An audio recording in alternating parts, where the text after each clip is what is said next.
Hello. I wanted to do this video because I wanted to talk a little bit about music and poetry and lyricism. And, booktube, people talk about poetry sometimes. It's not nearly as common as other, forms of writing for people to talk about and appreciate, but it is appreciated. Um, and I've always appreciated the poetry of music and lyricism. And so I wanted to talk about my 10 favorite, or 10 of my favorite, lyricists of all time. And there are some obvious choices that would be on most people's lists, like Bob Dylan or Leonard Cohen. And I have not included any of those people because I wanted to highlight people who are less obvious, though maybe some of these people are if you're even a moderate music fan, you probably would not be surprised to see a few people on this list. And this is, of course, also just my opinion. So the way I'm going to do this, I ordered them by age, from oldest to youngest. And I'm going to talk a little bit about the artist, and then for each of them I've picked a song, and I'm going to read you the lyrics of the song, the whole song, and then we're going to listen to a little clip from the song, like a minute or so of the song. I don't want to play the whole song, especially there's one on here that it's quite long as well, so wouldn't work very well for these purposes of the video. But yeah, I just wanted to kind of highlight that, like, music, there is a creative writing language element to music writing, and certainly when I was younger, I think I had a stronger love for lyrics. I had more of an appreciation. The things that I was the most drawn to were more lyrical, and I still am drawn to lyrical things, but I think that I have moved beyond that a little bit as I've aged, though I am still kind of a sucker for it. And so, yeah, some of these are people, some of these are older, some of them are younger, some of them are people who I've been listening to for a very long time, some not. I will say that all of them are from, like, the 90s and forward, which wasn't necessarily, like, an intentional thing on my part. I think that's just kind of my taste showing its hand there a little bit. So anyways, that's enough preamble. Let's jump into it. So the first person on my list is Bill Callahan. Bill Callahan is 55 years old. He was born in 1966. For starting in the early 90s and for many years, almost 2 decades, he performed and released music under the name Smog. And then in the late 2000s, he switched over and started releasing music under his own name, Bill Callahan, which he still does to this day. And so Bill and Smog are sort of like usually more... when he started, he was doing more experimental folk kind of stuff that was clearly inspired by, like, Jandek. But then he kind of moved away into more of a sort of more traditional folky singer-songwriter, indie rocky kind of thing. I'm bad at describing music. And the song I've picked is an earlier one of his. It's from his album Wild Love, which came out in 1995. So Bill would have been 28 years old when this record came out. It was his 4th album as Smog. And this song has always really held a very deep personal place in my heart. It's called Bathysphere. If you are not familiar, many people my age will probably be familiar because of the game BioShock, but a bathysphere is a type of sort of antiquarian submersible like a proto-submarine, basically, that allowed you to go deep-sea diving in it. And there's something so, like, it's a song about childhood and loneliness, and I can relate.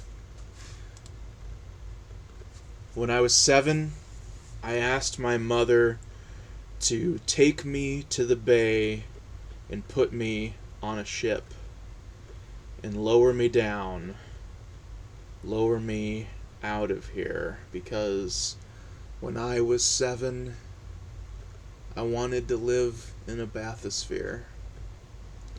Between coral, silent eel, silver swordfish, I can't really feel or dream down here. And if the water should cut my line, and if the water should cut my line, set me free. If the water should cut my line, set me free, I don't mind. I'll be the lost sailor. My home is the sea. When I was 7, my father said to me, "But you can't swim." And I have never dreamed of the sea again.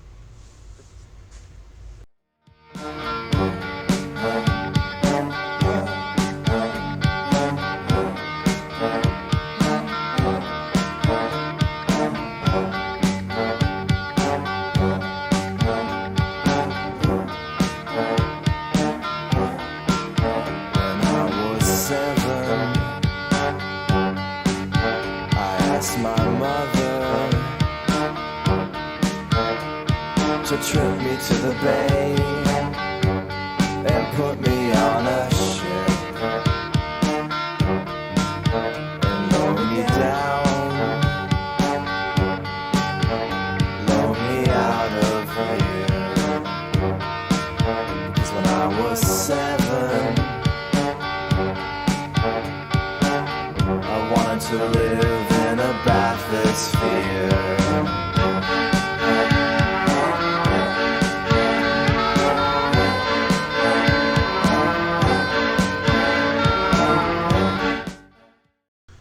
The second person on my list was born in January of 1967. It would have been, just a few days ago, it would have been his 55th birthday. But he passed away about 2.5 years ago. He took his own life. His name is David Berman. And for 15 years or so, David Berman was the leader of a recording project and band called the Silver Jews. And then in 2008, 2009, he retired from music. He announced that Silver Jews were ending, and they had one final concert in a cave, and then that was it. He wanted to focus on other things, on writing and stuff. And then he kind of just sort of dropped off the face of the planet for 10 years. With occasional resurgences, like he did vocals on a track on the Avalanche's big comeback second album, when that came out in like 2016 or whenever that was. But then in 2019...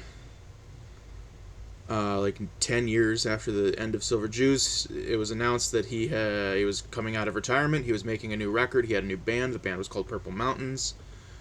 They had a new record coming out.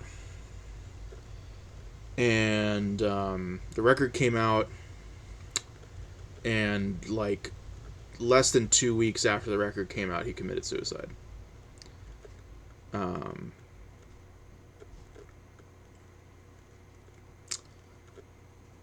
I don't feel like many people were particularly like shocked, but it was very sad, you know, and as it always is. But he was such a talented guy, but he was also such a obviously tormented, pained soul. He made, you know, singer-songwriter, indie rock, whatever you want to fucking call it, progressively more country and Americana tinged as his career progressed to, and the Purple Mountains record is pretty much an alt country record, I would say. And lyrically, he follows thematically a lot of ways the sort of sad country archetype.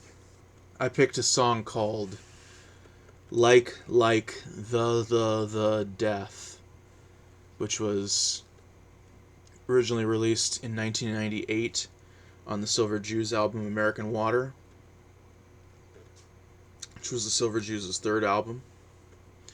So David would have been 31 when this record came out.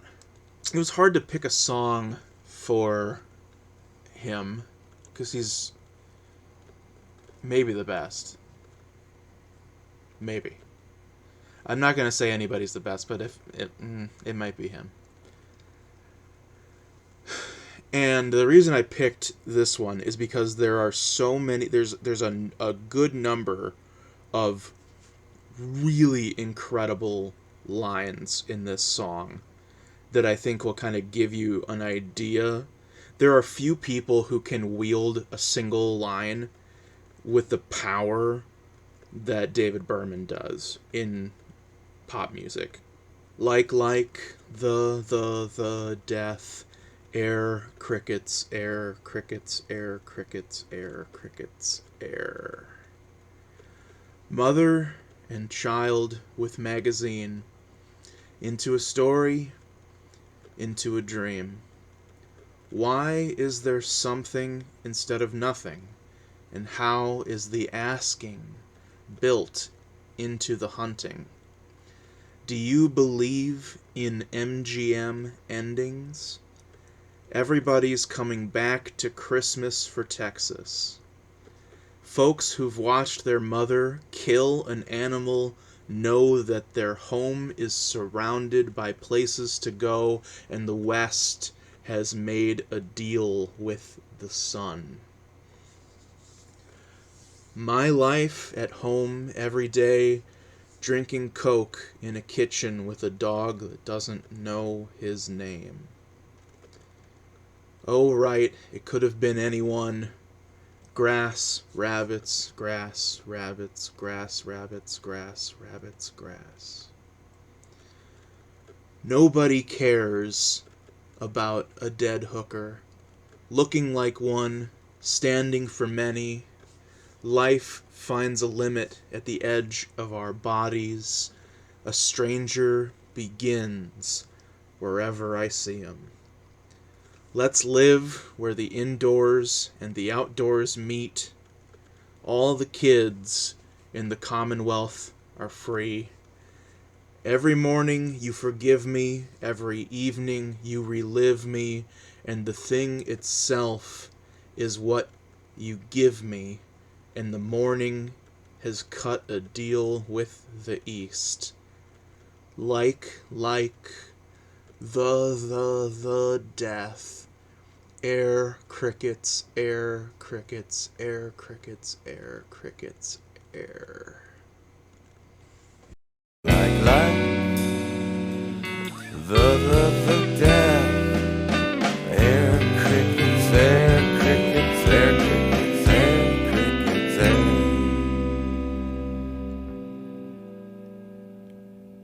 Mother and child with magazine,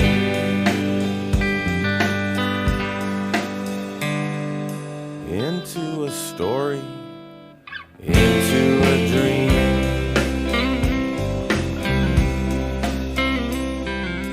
Why is there something instead of nothing? And how is the asking built into the hunting?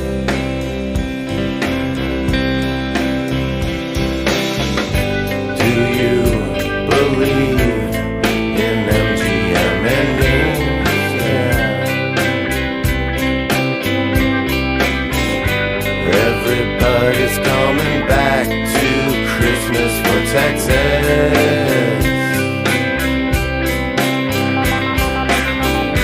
Folks who've watched their mother kill an animal know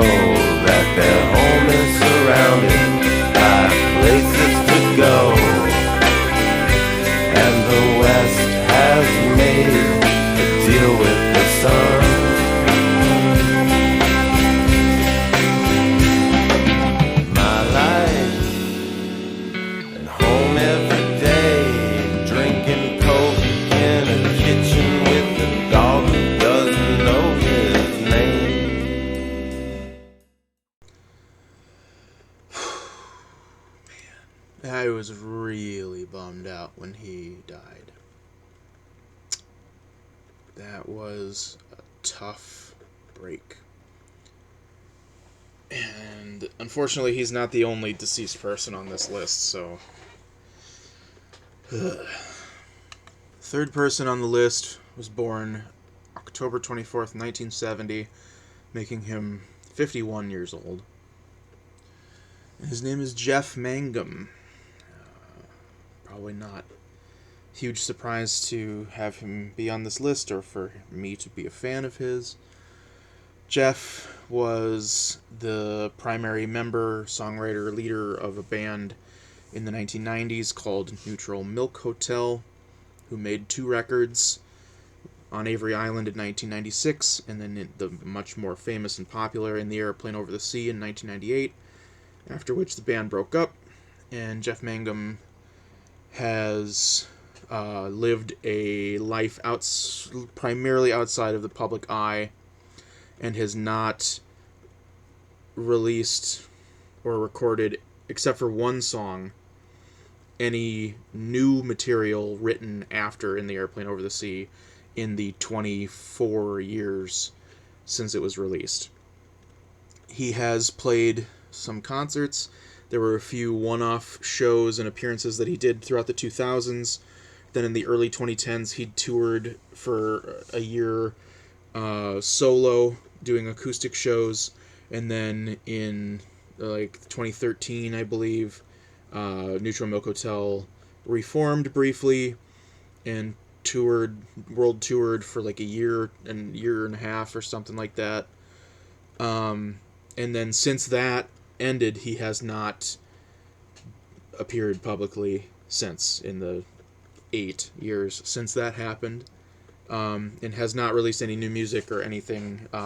So he's become this sort of enigmatic cult figure, the sort of J.D. Salinger of indie rock or whatever. I'm not going to pretend that I know the guy or anything, but I think I do sort of understand why he hasn't made more music. And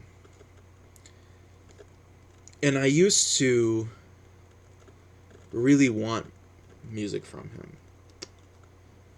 And when I first, so in recent years, in the last 5 years maybe, In the Airplane Over the Sea has really kind of come into the popular consciousness and the zeitgeist and become a pretty well-known record.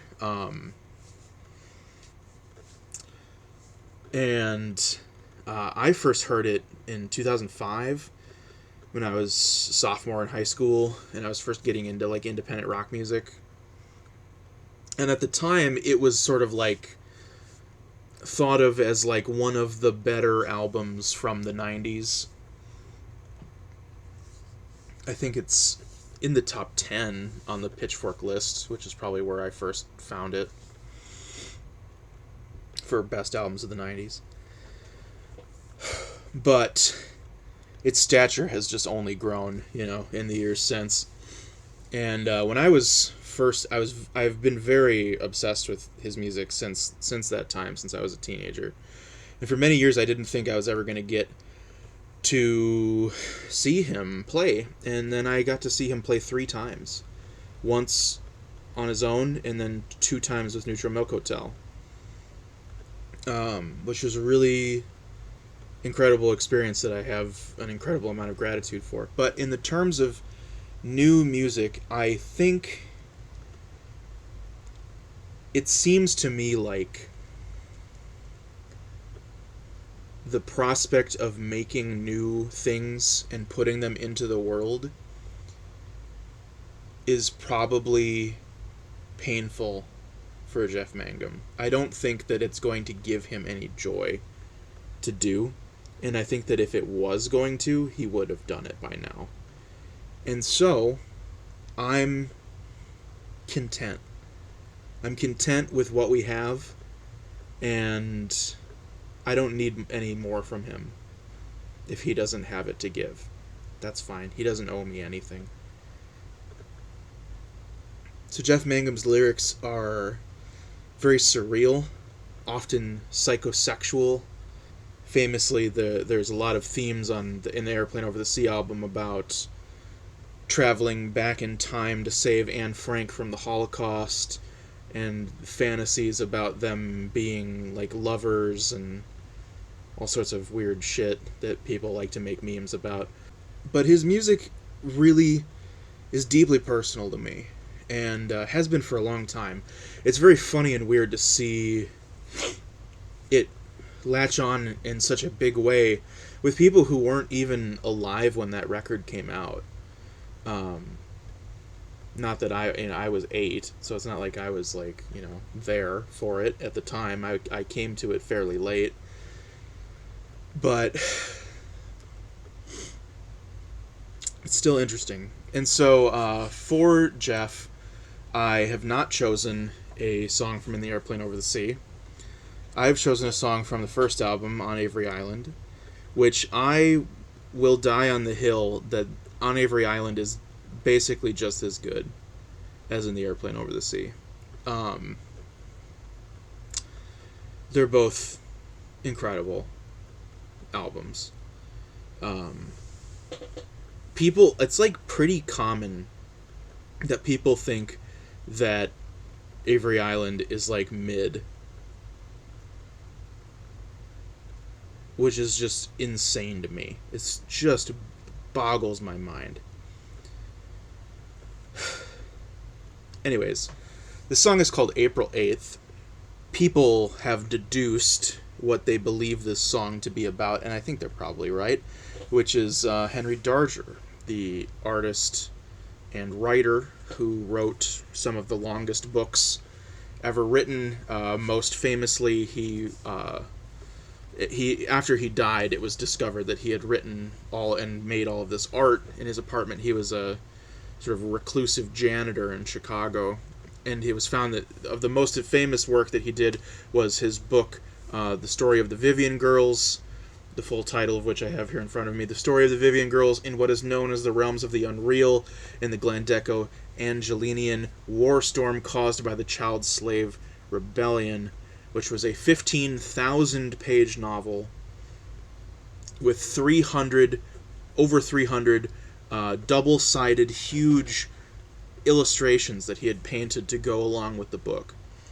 The illustrations are pretty widely available to see online and in galleries around the world, but unfortunately the book has never been published. I have the distinct feeling that the book is probably not amazing, but it's very interesting. And there was a period of time where I was very, very intrigued and obsessed with Henry Darger. The first novel I tried to write, he was a character in, and there was a lot of stuff I was cribbing from his work and metatextual stuff that I was putting into my book about his book and etc. But anyways, that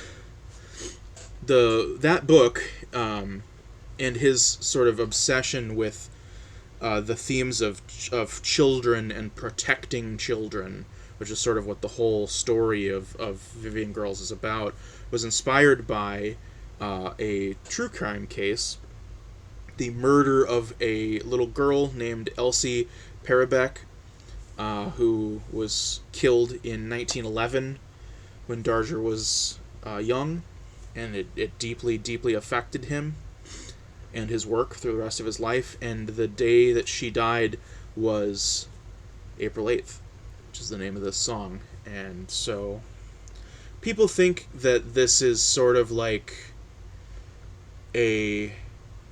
it seems likely that this is a song about Darger.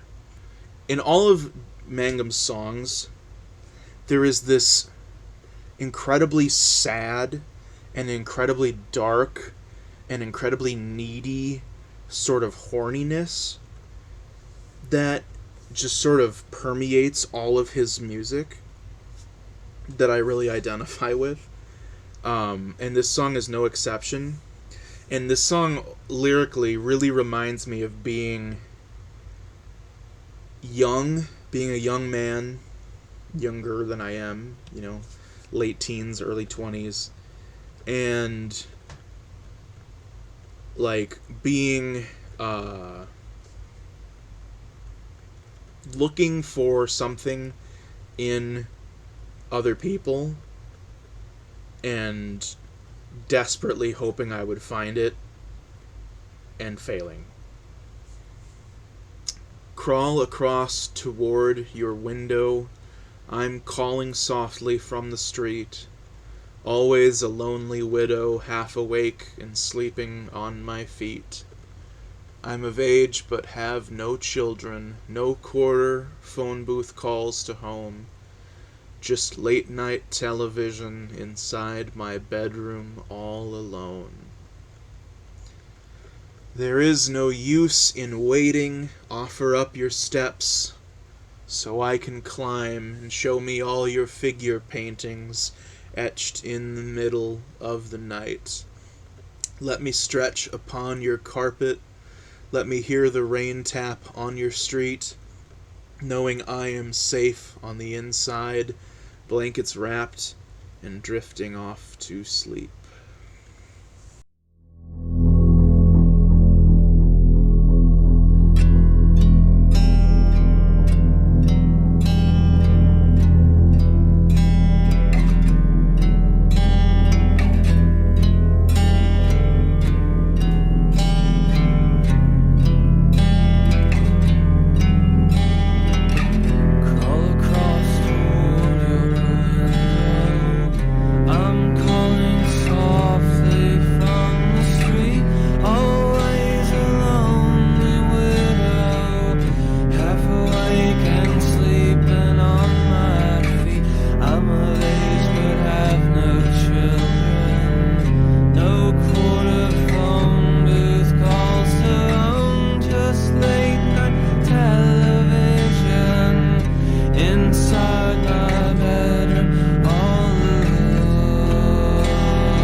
Yeah.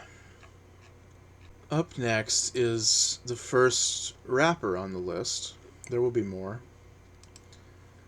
And it's also the second person on the list who is unfortunately no longer with us. He was born on July 13th, 1971, and he died on Halloween of 2020.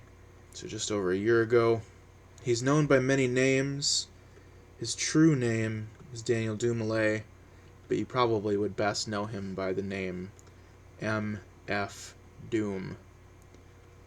Now, I don't think it's a particularly hot take for me to say that M.F. Doom is the best rapper of all time.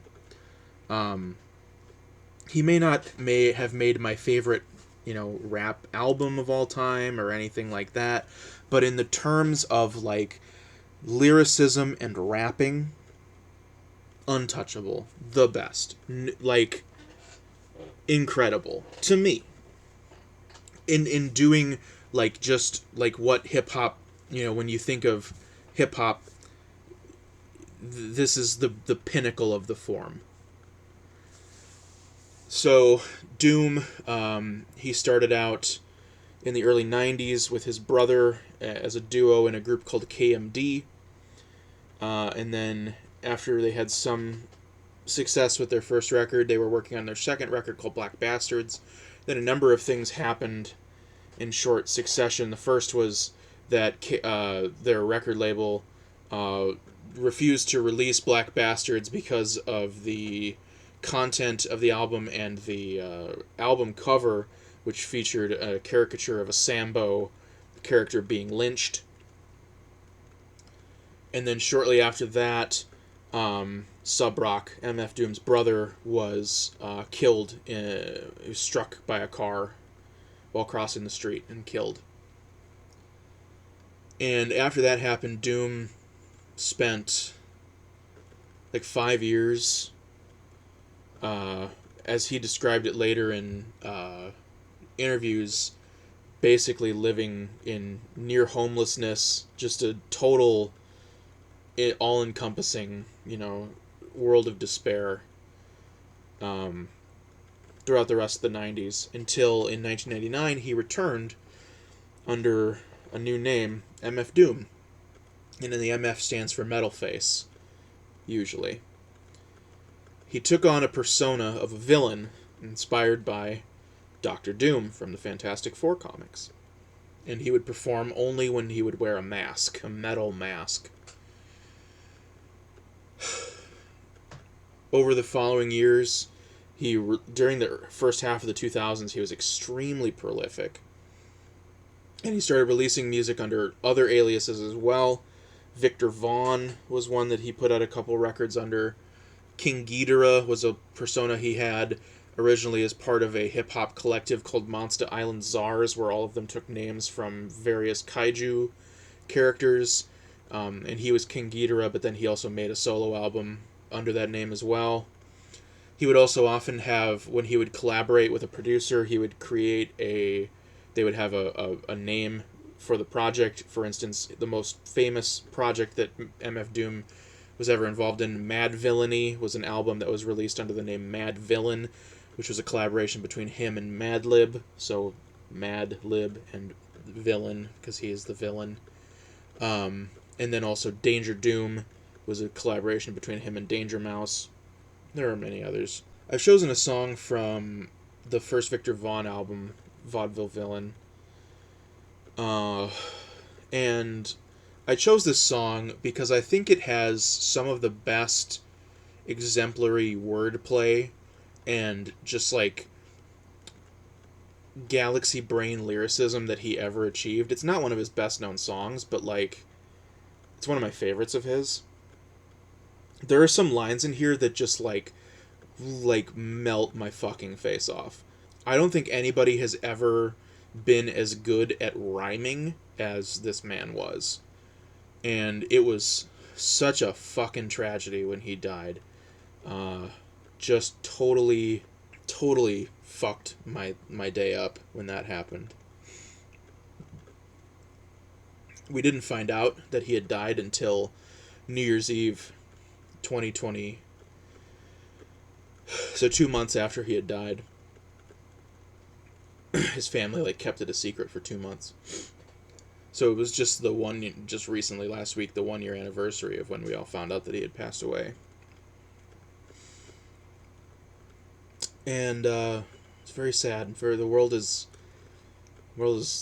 not the same without the villain in it, you know.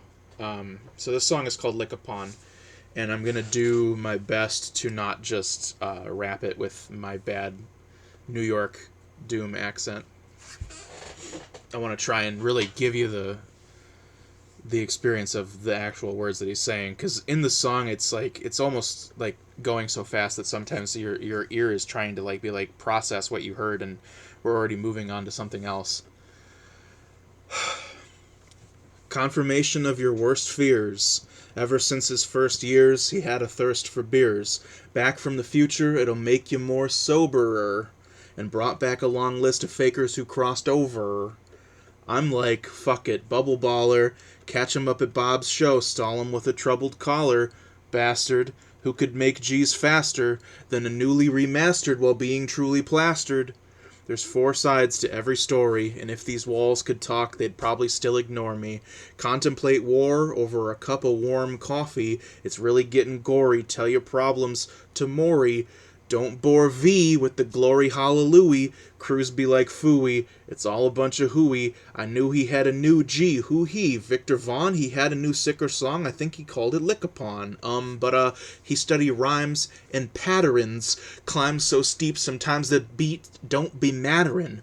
Sounded like a half-dead from scurvy band rock up programmed computer biographed Herbie Hancock. Maybe next life he'll try harder. Died a martyr at the hands of the fire starter. More scripts ripped available for buy or barter. Transport a stack to the lab via charter. On the microphone he came to daze and amaze ya. What a guy. Practices banging flies with razors. And watch out for the robots, they got eyes with lasers. Tell 'em when they come with more topics besides blazers. Enough with the guns already.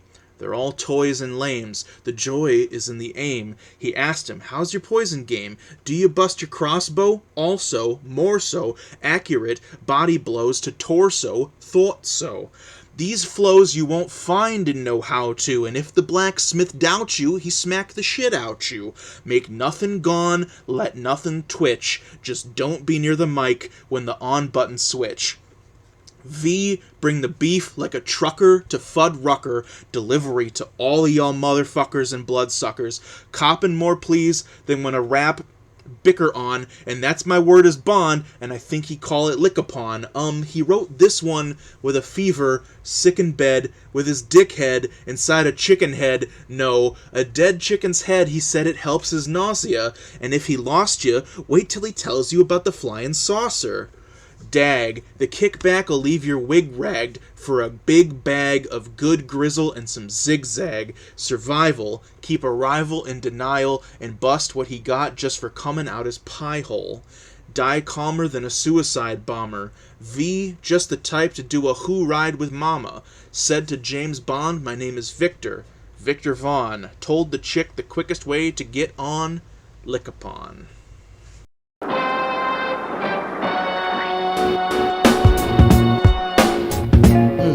Confirmation of your worst fears. Ever since his first years, had a thirst for years. Back from the future, it'll make you more soberer. And brought back a long list of fakers who crossed over. I'm like, fuck it, bubble baller. Catch him up at Bob's show, stalling with a trouble caller. Bastard, who can make G's faster than a newly remastered while being truly plastered. There's four sides to every story. If these walls could talk, they probably still ignore me. Contemplate war over a cup of warm coffee. It's really getting gory, tell your problem to Maury. Don't bore me with the glory, hallelujah. Cruise me like Fooey, it's all a bunch of hooey. I knew he had new G. Who he? Viktor Vaughan. He had a new sicker song, I think he called it Lick Upon. But he studied rhymes and patterns. Climbed so steep, sometimes the beat don't be mattering. Sounding like a half-dead from scurvy band rock. A programmed computer by a grafted Herbie Hancock. Maybe next life he try harder. Died a martyr at the hands of... I want it once again. I know I said it and then you heard it, but I want to say it again. Just listen to how many rhymes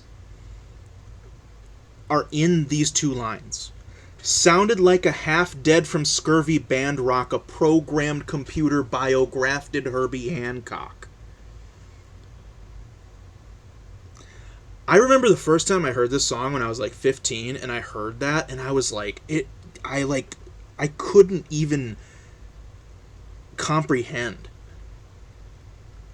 Cause like before, this was like, Doom was one of the first people that like really introduced me to like hip hop, like beyond like what I heard on the radio, you know, growing up. Not to, you know, downplay the talents of someone like Eminem, who is certainly a talented guy and made some really good music in his early part of his career, but you know, man. Next we have, born November 17th, 1972, which makes her 49. She'll be turning 50 this year. Dang. Kimya Dawson.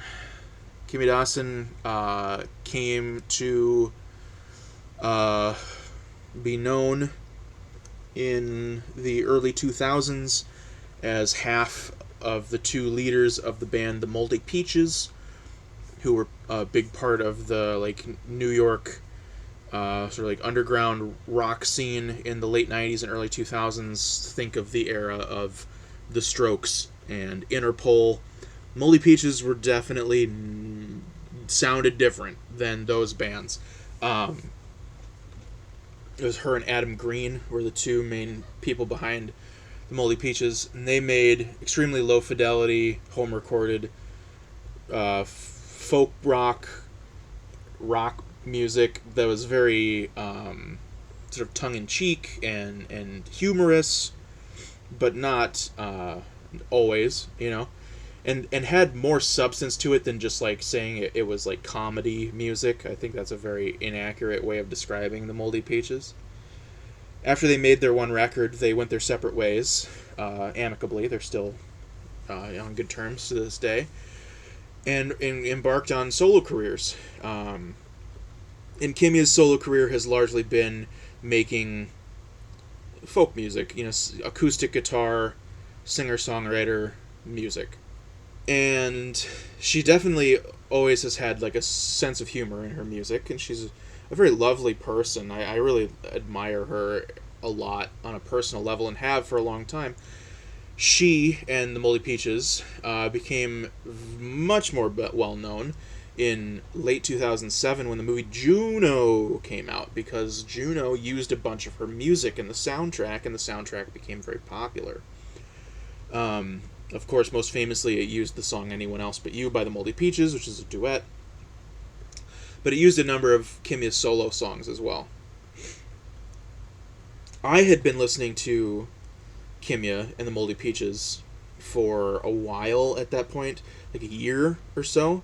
And I was kind of like at the point where I was really into her at the time that Juno came out, and then I was very excited when Juno came out because she had all that music in it.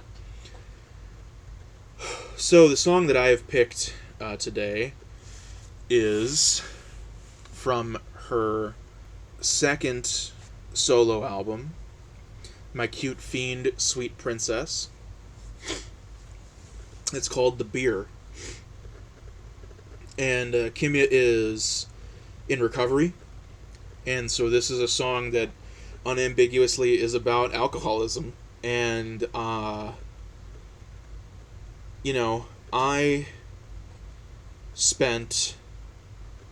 I've spent a lot of time doing a lot of substances in my life, and I have surrounded myself with people who are addicts, and I have done a lot of substances with those people. I never had a problem stopping when it started getting a little too much, but that could not be said for a lot of people that I knew, some of whom are no longer around. And I don't know that I've ever found a song that so accurately captures that feeling. The feeling of where when you're doing drugs and drinking all the time, you feel like you're having fun, It feels exciting. And then it's only really later when you can look back that you realize how wrong you were about all of that. And this song is amazing. It's so brutal, but it always has just the slightest little smile behind the whole thing, even though it's like unfathomably sad, which is such a delicate combination that is incredibly hard to pull off. And that's why I really love and admire this song a lot. It's called The Beer. The beer I had for breakfast was a bottle of Mad Dog, and my 2020 vision was 50% off. He said, "Punch Buggy Red," and punched me right in my left eye, and I said, "Don't you mean padiddle?" and I lit his house on fire. He came home on acid. I was holding his shotgun. I was dressed like Tina Turner in Beyond Thunderdome. He said, "Don't shoot." I said, "I won't. I love you. You're my friend."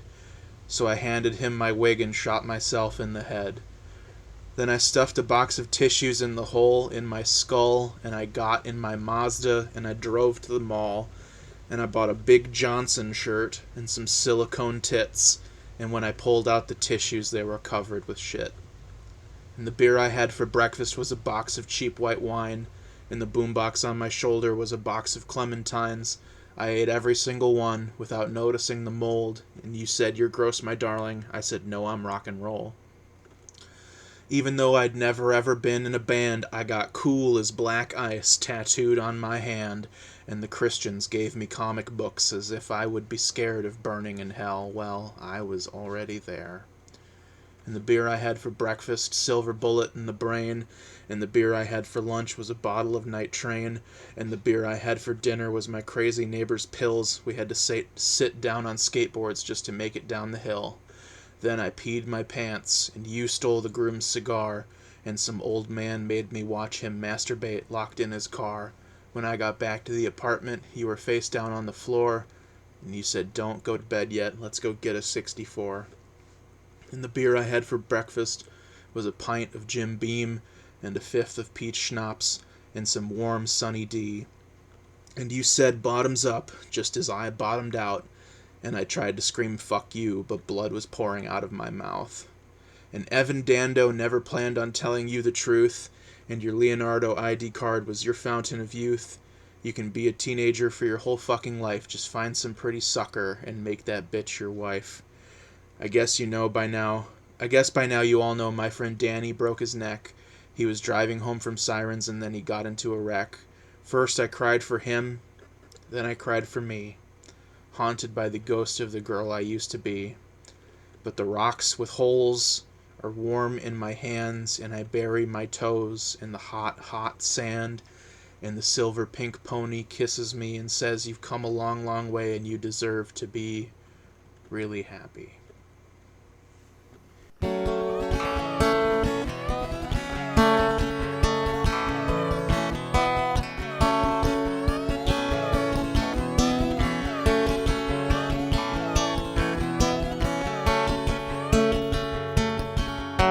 Beer I had for breakfast was a bottle of Mad Dog, and my 20/20 vision was 50% off. He said punch buggy red and punched me right in my left eye. I said don't you mean padiddle, and I lit his house on fire.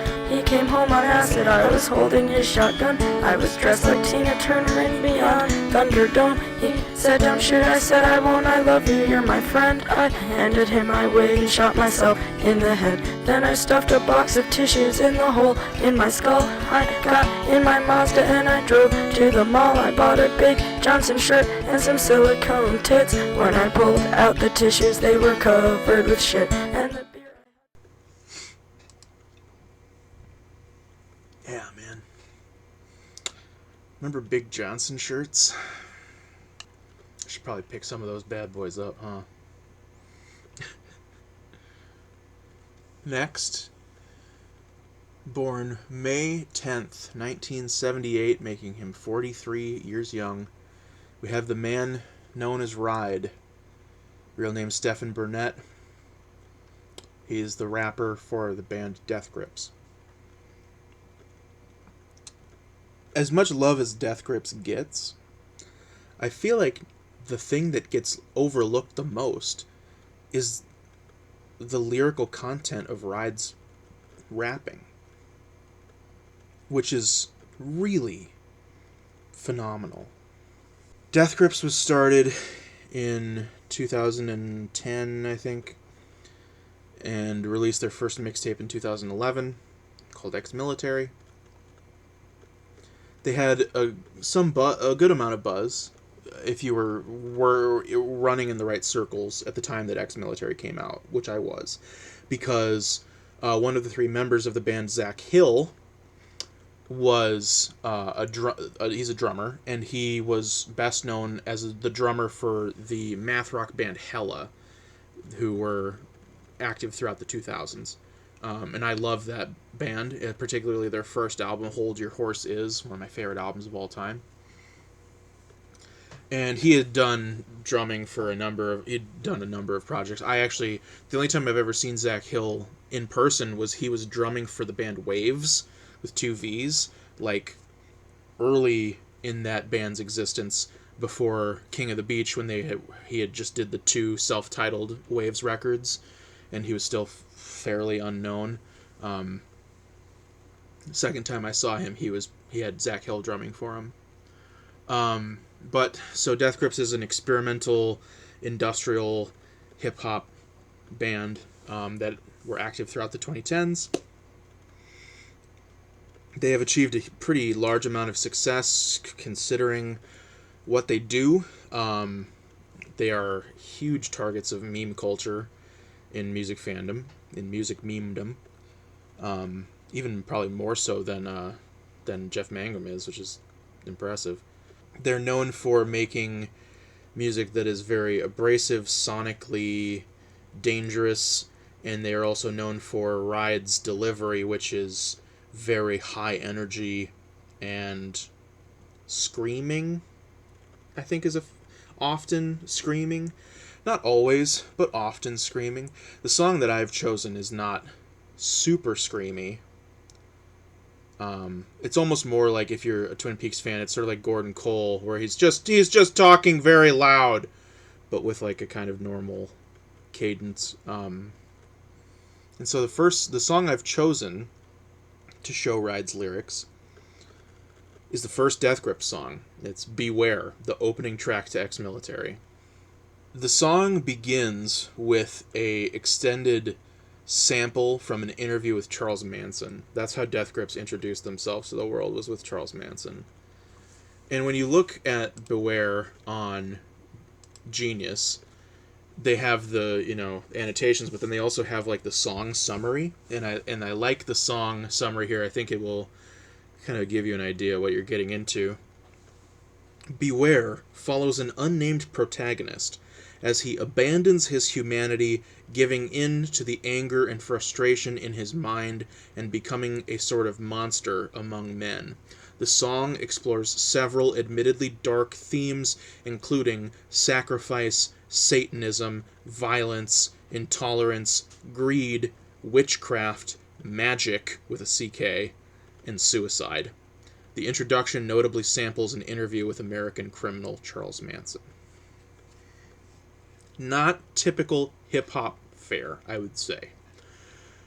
When we listen to the song, I am going to probably play more of it than most of these songs, because I really do feel like not hearing the Manson sample at the beginning lessens the impact of the rest of the song. So we're going to get through all of that.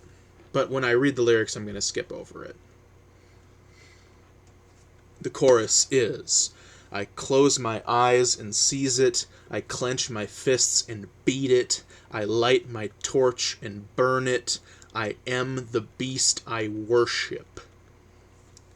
And I know soon come my time, for in mine void a pale horse burns, but I fear not the time I've taken, past the point of no return, wage war like no tomorrow, 'cause no hell there won't be one, for all who deny the struggle, the triumphant overcome.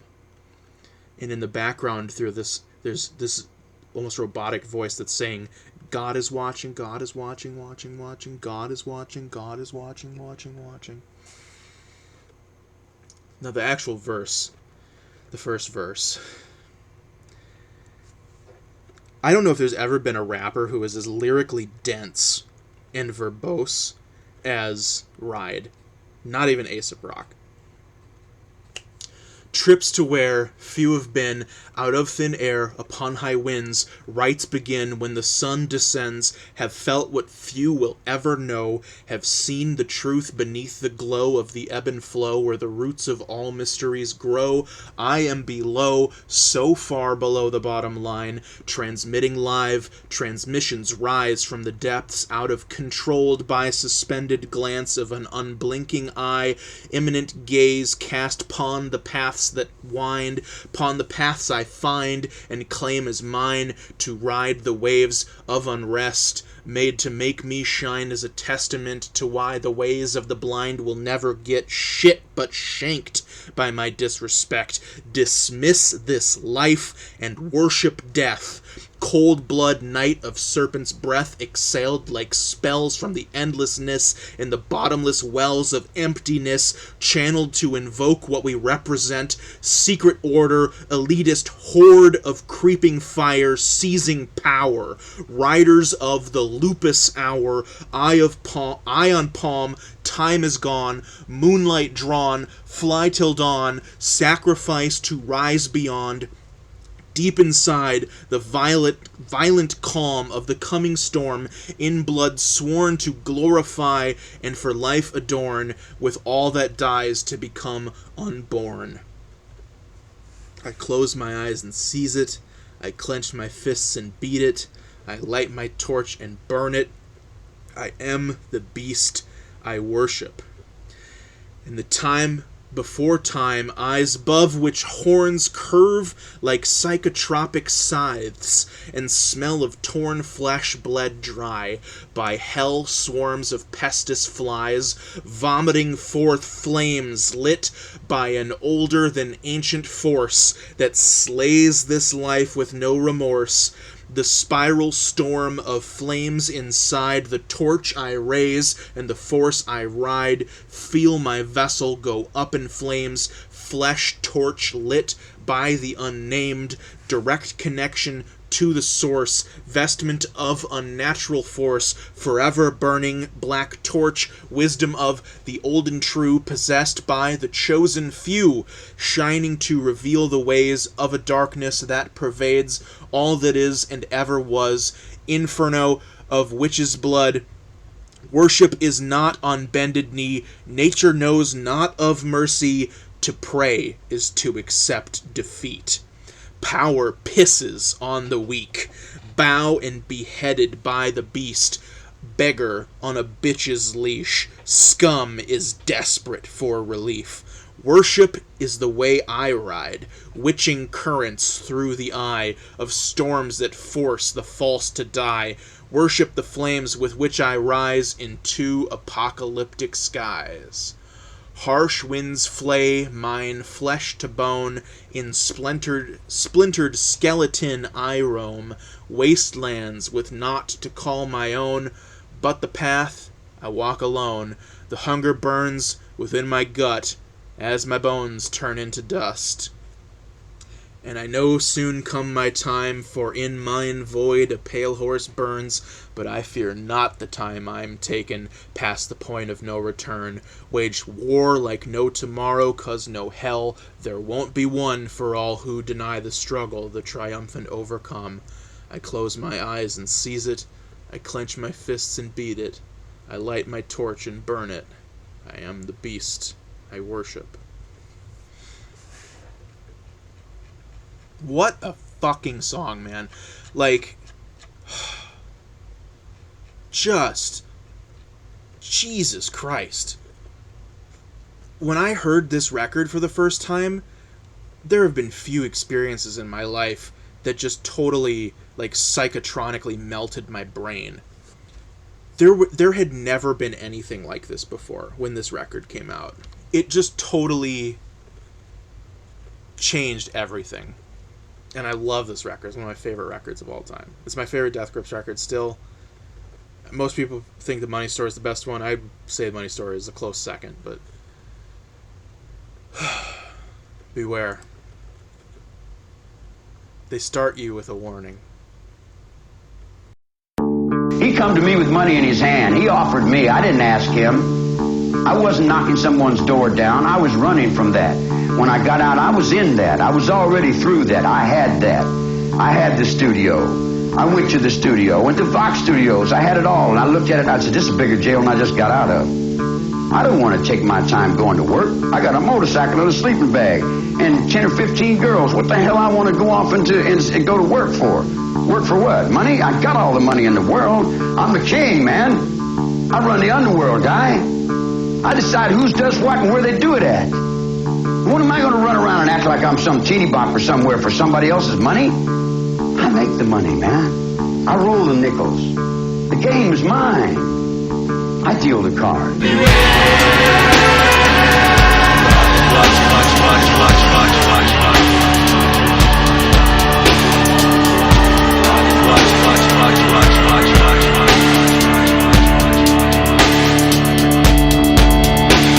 I close my eyes and seize it. I clench my fists and beat it. I light my torch and burn it. I am the beast I worship. I close my eyes and seize it. I clench my fists and beat it. I light my torch and burn it. I am the beast I worship. And I know through come my time, but in my mortar pale burns. race war like no tomorrow, cause nowhere there won't be one. For all who deny the struggle, the triumphant overcome. Stripped away, few have been that up to there. On our winds, rise begin when the sun descends. And found with few will ever know have seen the truth beneath the glow of the ebb and flow, where the roots of all mysteries grow. I am below, so far below the bottom line. Transmitting love, transmissions rise from the depths out of control bar. Suspended glance and I'm blinking eyes. Imminent gates cast on the path that runs, on the path I find. The claim is mine, ride the waves of unrest, made to make me shine as a testament to all the ways of the blind will never get. Ship or shake by my disrespect, dismiss this life, worship death. Cold blood night of serpent's breath, exhale like smells from the endlessness in the bottomless well of emptiness. Channel to evoke what we represent. Secret order, elitist order, creeping fire, seizing power. Bottled up, the loop is sour. I am bomb, time is gone. Blue light drawn, light till dawn. Sacrifice to rise beyond.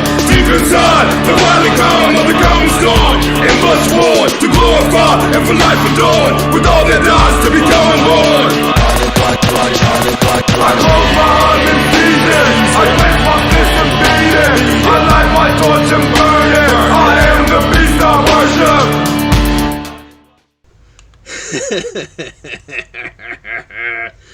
Oh man, Death Grips fucking rules, man. The record came out like over 10 years ago now, and still nobody has managed to make something that sounds like it, or feels like it. It's so singular.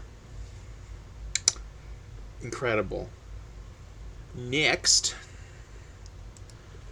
born just 13 days after Ride on May 23rd, 1978, it's Phil Elverum, who was one of my favorite people when I was in high school. He was my favorite person when I was in high school. Phil came to attention when he was in his early 20s, making music as the Microphones, which was sort of a one-man studio project, and he would, sort of call a rotating cast of characters together to tour with him sometimes.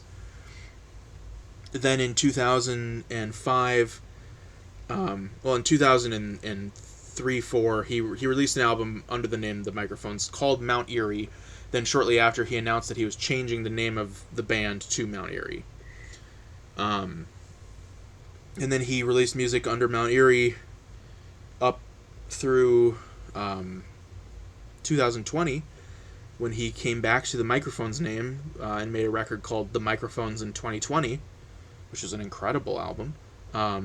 It's not on streaming services because it's just one 40-minute song, and he was like, I get no money from this because you only get one stream for listening to the whole album, so like... But there is a sort of visual album music video, I don't know what you would want to call it, that's on YouTube of the whole album, that's accompanied by... He's a photographer as well as a musician, and so it's just accompanied by photographs that he took. And it's a camera over a table of photographs, and he's just moving his hand and revealing the photographs. It's like 700 photographs or something over the course of the album. Anyways. The two albums that Phil is best known for came... there's a pretty significant gap of time between them. The first is his, depending on how you want to count them, third album as the Microphones, which is called The Glow Part 2, which is sort of like his big breakout album, and usually considered his best, even still to this day. The other album of his that gets a lot of attention came out in 2017, and it's called A Crow Looked at Me, and I think I've talked about it before in other videos, but A Crow Looked at Me was written after his wife died. His wife, Genevieve, shortly after she gave birth to their first child, their daughter, she found out that she had stage 4 pancreatic cancer, and anybody who's familiar with pancreatic cancer knows, that's it. And so shortly after that, she passed away. She was 35 when she died. And left Phil, a widower with a infant child to try and raise. And A Crow Looked at Me was the first collection of songs that he wrote immediately following her passing. I was tempted to pick a song from A Crow Looked at Me, because I think that it is an incredible album.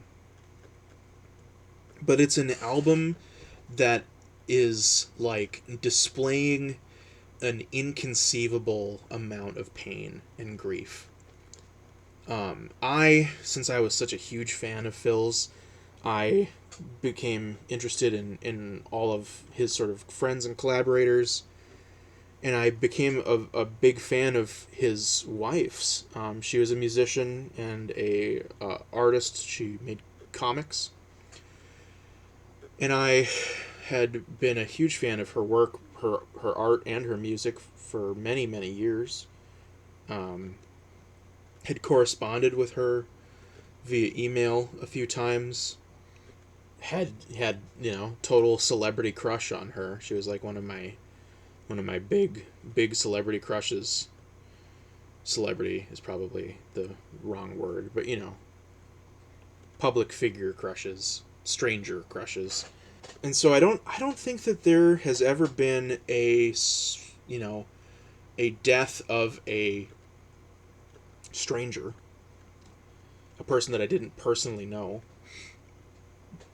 that has affected me as much as her death did. And then when Phil came out with that record, it really fucked me up. I've probably only listened to that album 15 or 20 times in the 5 years since it came out. Because it's just really hard to listen to. And I was thinking about picking the song Seaweed from that record.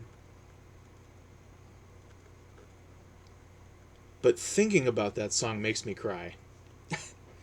So I chose to not do that. I chose to pick a song from Glow Part 2. So the song I picked from the Glow Part 2 is a short song, so I think I'm just going to play the whole song when we play it, when we listen to it together. I think it's really cool. It's got really good lyrics. It really shows off the style. He had his style that when he made the more recent albums, his lyrical style has changed a lot. It's become a lot less sort of poetic and more sort of stark. But his earlier stuff was a lot more sort of poetic. He was very influenced by like Gary Snyder. If you're familiar with Gary Snyder, he was a poet who was sort of like associated with the Beats, kind of. He did a lot of poems about the natural world and things like that. The Dharma Bums by Jack Kerouac was inspired by Kerouac's friendship with him. But so this song is called I Want to Be Cold. And it always has resonated with me as one of my favorite songs about depression.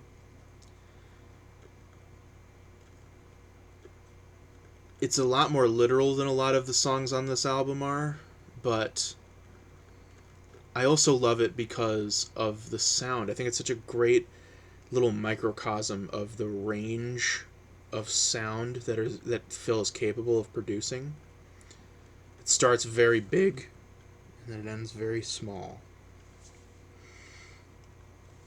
Maybe you'll hear that in the lyrics before I play it for you. It's raining on me. I don't want it to stop. I don't want to breathe anymore. I want soggy ground. I want to feel my feet in the sand. I want water to rise and to cover all the land. I want to swim until my arms give out and I come to an end. I hope it happens soon. I can't deal with feeling this bad. I want to be cold, and I want it to snow so bad. I hope your flames don't grow. I want to be buried in snow. I hope your flames don't grow. I just want to be cold, and I don't want you to know.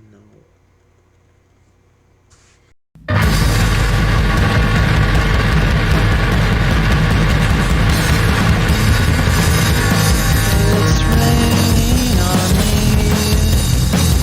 Don't want it to stop. I don't wanna breathe.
Song is a lot in a very little amount of time. Next, we have born on April 30th, 1979, a man by the name of Yoni Wolf, who's better known as Y. So Yoni started out making hip-hop music in the late 90s as part of a collective of musicians who originally were based out of Ohio before moving to Northern California, and they were called Anticon. There were a number of independent hip-hop sort of scenes at the time that would collaborate and cross over with each other. Here in Minneapolis and St. Paul, we had one of the biggest ones. Was centered around a record label called Rhymesayers. So the biggest artist there is Atmosphere, of course. And Rhymesayers eventually would become the home to MF Doom. Released an album on there. A$AP Rock is on the label and has been for many years. But other local artists would be people like Idea and Abilities, or Prof more recently. But Anticon were doing something totally different. You know, they were doing something that was very experimental, very, very coming from influences that were much weirder than most people who were doing hip-hop at the time, and the most, to me, exemplary thing to come out of that early era of Anticon was the first record by the group cLOUDDEAD, which was a group that consisted of Y, Yoni Wolf, Dose One, who's also a rapper, and Odd Nosdom, who was a producer, multi-instrumentalist. And they made this record of 12 songs that was originally released as 6 10-inch EPs, and each track is one side of each EP. They have various musical movements throughout the tracks, and they're very atmospheric, ambient-influenced beats using interesting and unusual sounds. Like, notably, one of their songs has like a blender that they play, and the lyrics are very abstract and surreal and dreamlike. And then after cLOUDDEAD ended, and there were a number of other projects that Yoni worked on, he made a solo record under the name Y called Oakland Azul Asylum in 2003, and then after that he decided to rebrand, and Y became the name of a band that he was the frontman of. And that is how he has operated since. I fell deeply in love with Yoni Wolf and his music and why, and cLOUDDEAD when I was like a senior in high school. And he still holds a very special place in my heart. I was a little torn between picking one of the like later band songs versus like a cLOUDDEAD song. And so I think I'm gonna do both. I'm gonna cheat because I can't pick.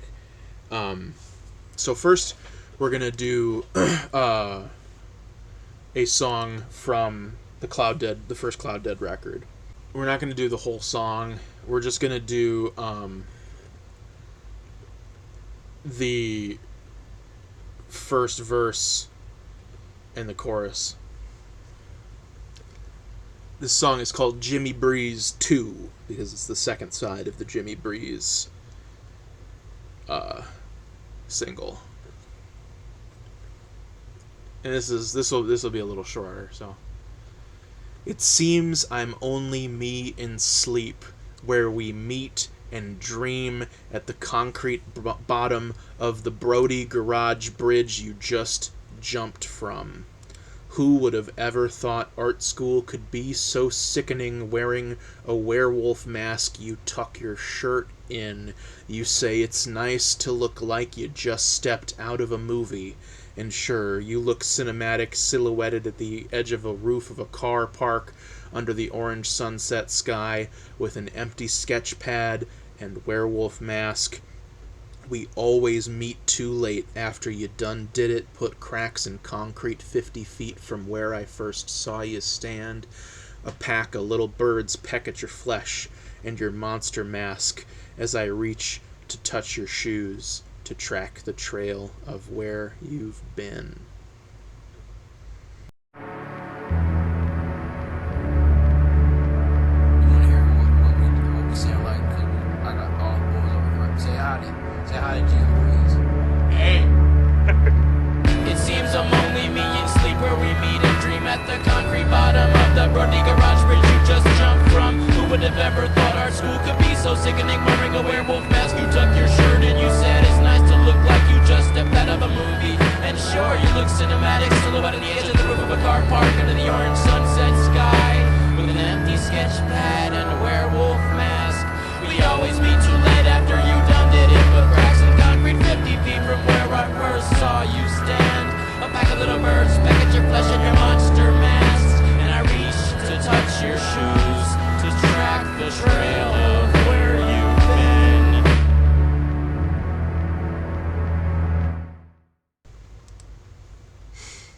been. Man, yeah. So that came out in like 2000, 2001. 2005, they put out Elephant Eyelash, which was the first full band Y album that with Yoni Wolf as just the leader of the band. And it's one of my favorite albums of all time. And I could have picked any song from it, really. But there's something about this song that I really love. I don't know. And I think it really does a good job of sort of encapsulating his style. It's called Sand Dollars. Your illegal name in watercolor on a piss-stained Frisco truck, hoping some camera would catch your face. And the rain came down and the fat worms showed up like seared, shut, half-clotted blood vein sections, fast fossil dried up. You've got no god hand in the win of a raindrop, and the paint that you use is water-based. The sound of light rain and burning leaves is the same. The hound in night's brain learning dreams is untamed. There'll be a time for drying up and dying on sidewalks, years for beards in the bushes in someone's backyard, dead dog in the shade like an empty old seed pod. Did you stay up all night? sprawled out over a Xeroxed enlargement of my place card, weeping backstage with the pretty +1s ignoring you. These are selfish times. These are selfish times. These are selfish times. I got shellfish dimes and sand dollars. I'll no longer be the wit or gaylord's heavy. The glasses, beard, and big wig must go.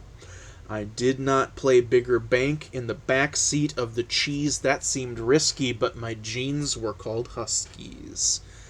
I wrote this one on chipped dead elephant ivory, and when they come, I close the closet door.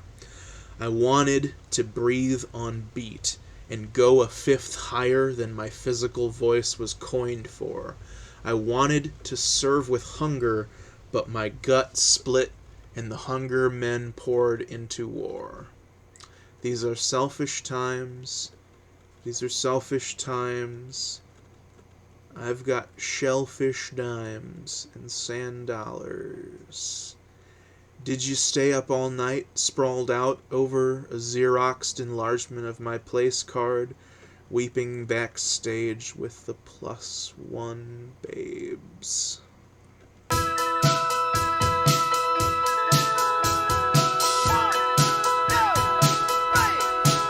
Illegal name and watercolor on a piss-stained Frisco truck, hoping some camera'd catch your face. And the rain came down and the fat worm showed up like seared shut. Clotted blood vein sections, fossil drying up.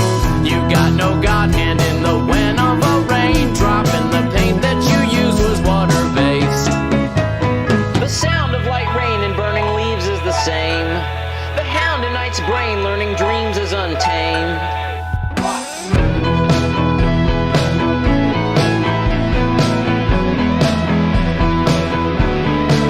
There'll be a time for drying up and dying on sidewalks. Years for beards in the bushes in someone's backyard. Dog in the like an empty old seed pod.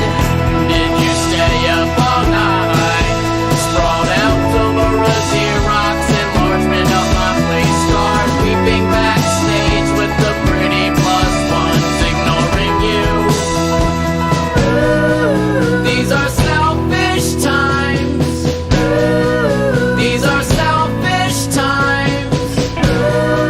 These are selfish times. I got shellfish dimes and sand dollars.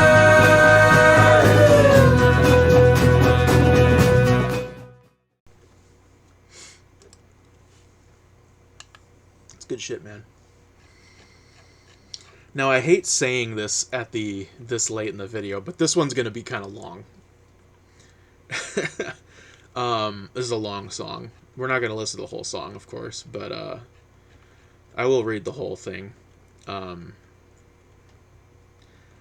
So, our second to last lyricist here was born on January 18th, 1982, making her just about to turn 40 years old here in about a week and a half. And her name is Joanna Newsom. Joanna Newsom is a harpist, a harp player. Though she also plays the piano and the harpsichord. But she's best known for playing the harp and singing and making folk music, folk rock, whatever you want to call it, with the harp. And her first record was a very sort of sparse and beautiful album of songs that were largely just acoustic, her and the harp singing and playing. The album's called The Milk-Eyed Mender. I really love that album. It's super slept on compared to the rest of her albums. Her second album, though, is probably the best one, which is called Ease, which fundamentally is the same, but then she got Van Dyke Parks to do arrangements for the album, and man, made a difference. So that record came out in 2006, so Joanna would have been 24 when this record was made. I was in high school. I was a big fan, still am. Joanna Newsom now, she's married to Andy Samberg of Saturday Night Live fame. They have a child together. She hasn't made a record in quite a while. I believe it's been like 6 or 7 years since she's made an album. But, I mean, she's got a kid, she's busy. She's only made 4 records in almost 20 years. So this is the opening track from Ease, the second album she ever made. It's called Emily. And it's a long song. It's not the longest song on Ease, but it is still quite long. Clocks in at a breezy 12 minutes and 9 seconds. And it presents a story, a narrative of about Joanna and Emily, her sister. It's really beautiful, and I think it's a great and an exemplary piece of showing how gifted of a lyricist Joanna is.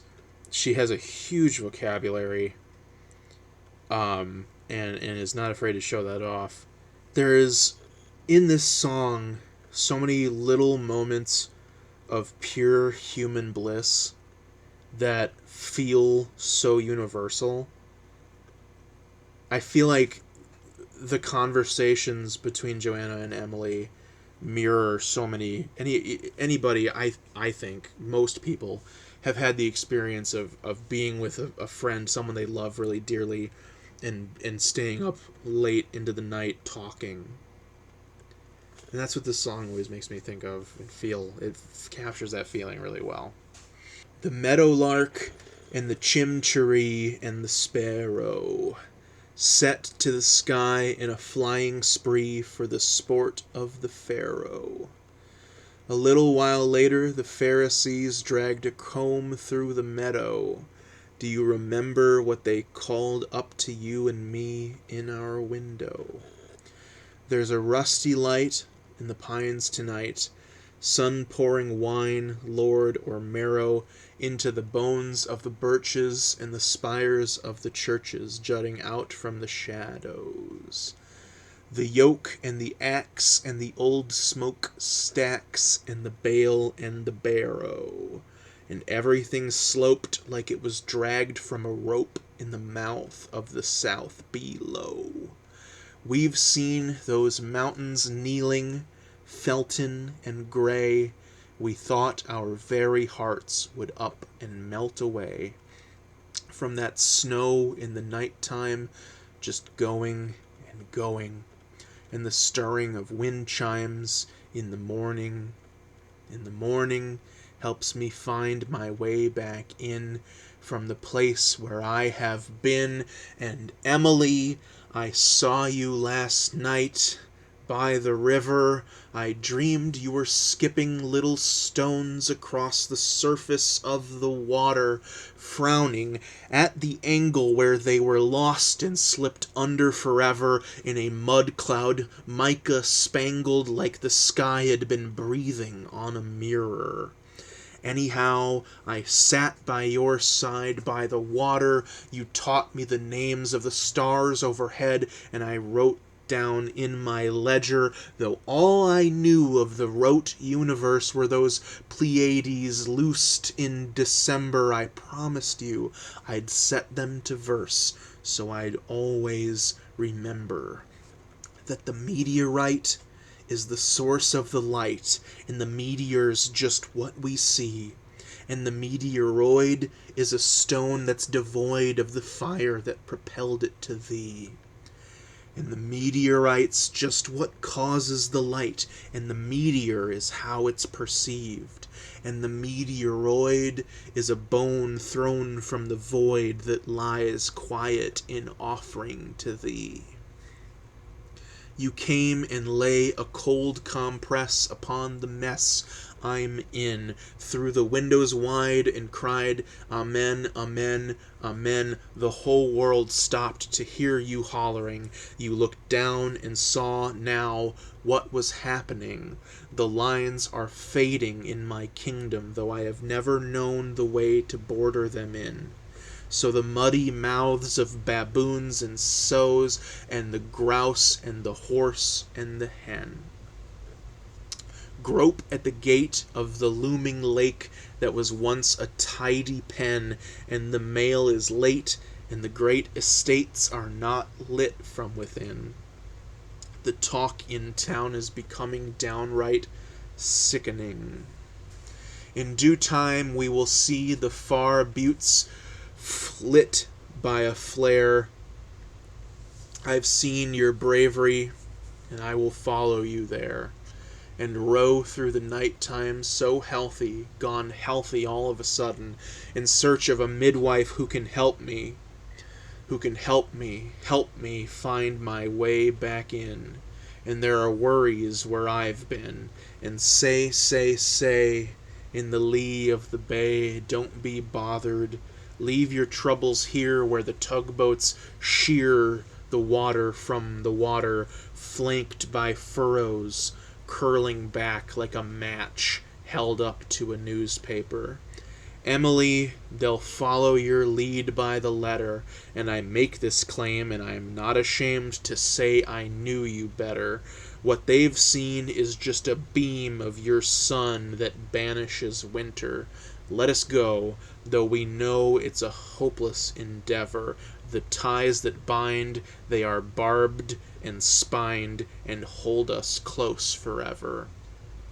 Though there is nothing would help me come to grips with a sky that is gaping and yawning, there is a song I woke with on my lips as you sailed your great ship toward the morning. Come on home. The poppies are all grown knee-deep by now.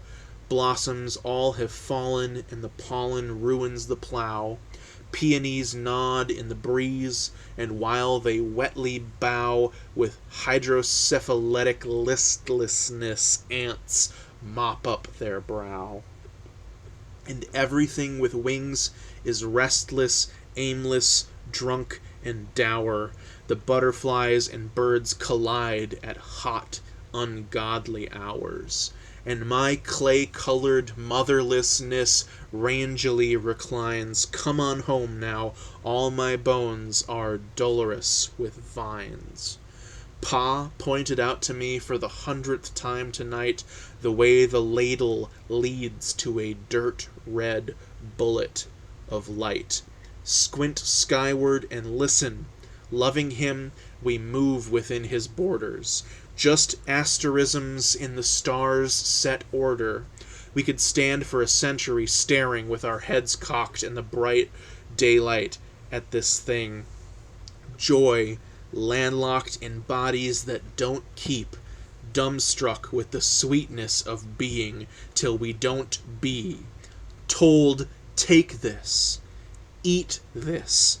Told, the meteorite is the source of the light, and the meteor is just what we see, and the meteoroid is a stone that's devoid of the fire that propelled it to thee, and the meteorite is just what causes the light, and the meteor is how it's perceived, and the meteoroid is a bone thrown from the void that lies quiet in offering to thee. The meadowlark and the chimchuree and the sparrow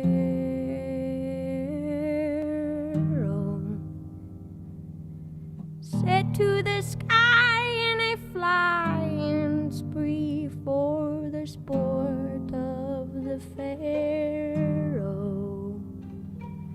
Little while later the Pharisees dragged a comb through the meadow.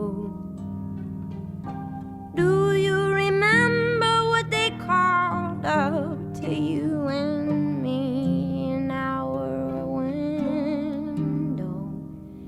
There is a rusty light on the pines tonight, some corn wine, Lord Romero. Into the bones of the birches and the spires of the churches jutting out from the shadow. And the oak and the axe and the old smokestacks and the bale and the barrel. And everything sloped like it was dragged from a rope in the mouth of the south below. We've seen those mountains kneeling, felting and gray. We thought our very hearts would up and melt away from the snow in the nighttime, just going and going, and the stirring of wind chime in the morning, helps me find my way back in from the place where I have been.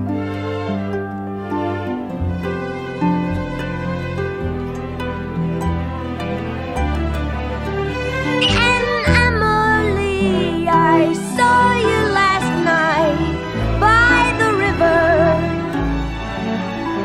I dreamed you were skipping little stones across the surface of the water, frowning at the angle where they were lost and slipped under forever in a mud cloud, mica spangled like the sky been breathing on a mirror. Anyhow, I sat by your side by the water. You taught me the names of the stars overhead that I wrote down in my ledger, though all I knew of the road universe were those Pleiades loosed in December. I promised you I'd set them to verse, so I'd always remember that the meteorite is the source of the light, and the meteor's just what we see. And the meteoroid is a stone that's devoid of the fire that propelled it to thee. And the meteorite's just what causes the light, and the meteor's how it's perceived. And the meteoroid's a bone thrown from the void that lies quiet and offering to thee.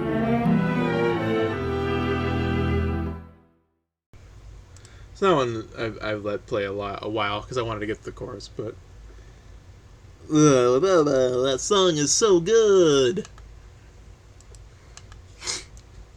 We've got one person left. He was born, I don't have an exact birth date for you, but I can estimate that he was born either in 1990 or 1991, because I know that when the first album by his most well-known band was released in the summer of 2008, the summer of 2009, he was 18 years old.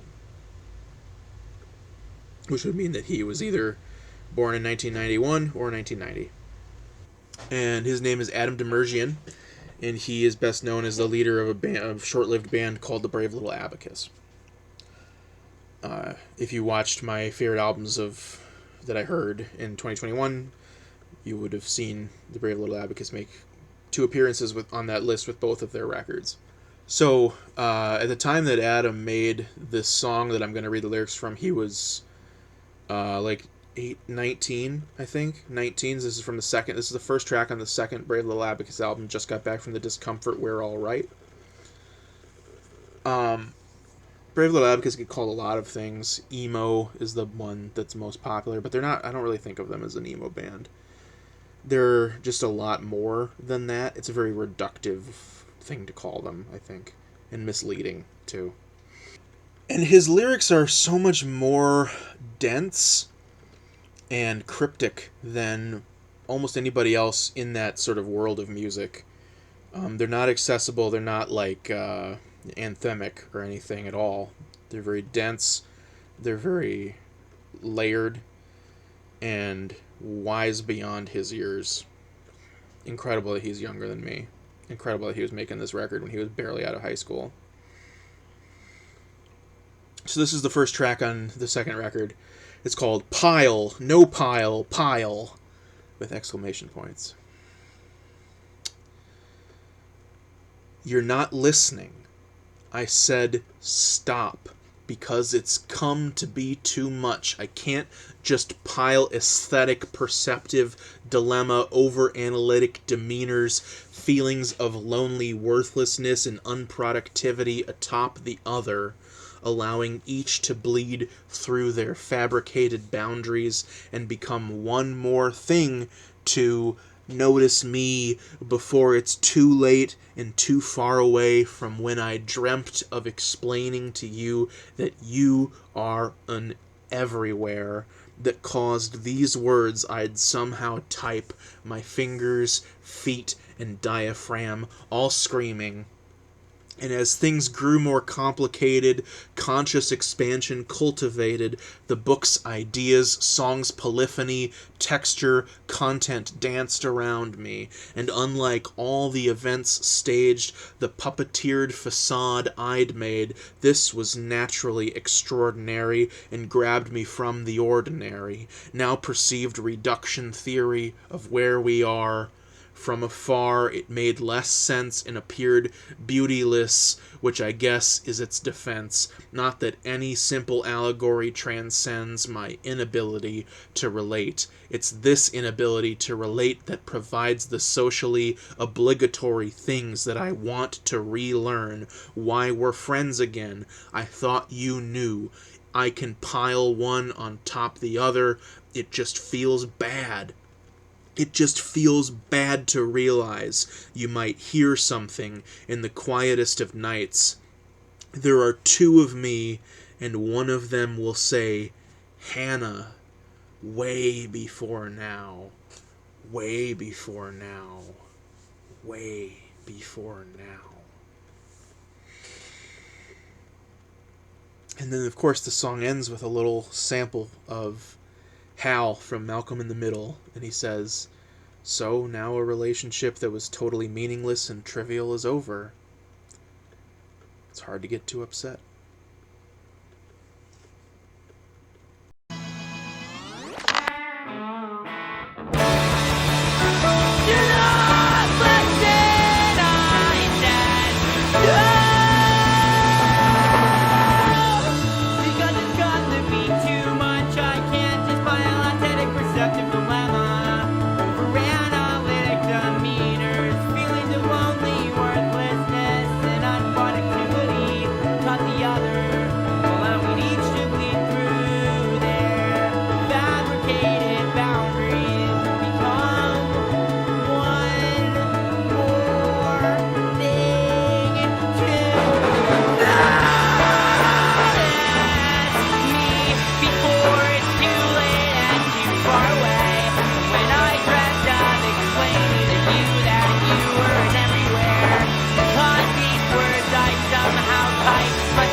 I won't play the whole song, I promise.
cut it there because it's a 6-minute song, so we can just stop there. All right. This, I didn't think this was going to be this long, but that's okay. I hope that if you watched all of this, you found somebody new to listen to. And I hope that maybe, you hadn't been thinking about music and poetry being as intertwined as they are and can be. Not everybody is going to be as lyrical as these 10 individuals, and that's fine. But it is out there, and it is good, and you should seek it out, and you should have it be in your life because it will bring you great joy, I promise. Thanks for watching. Good night.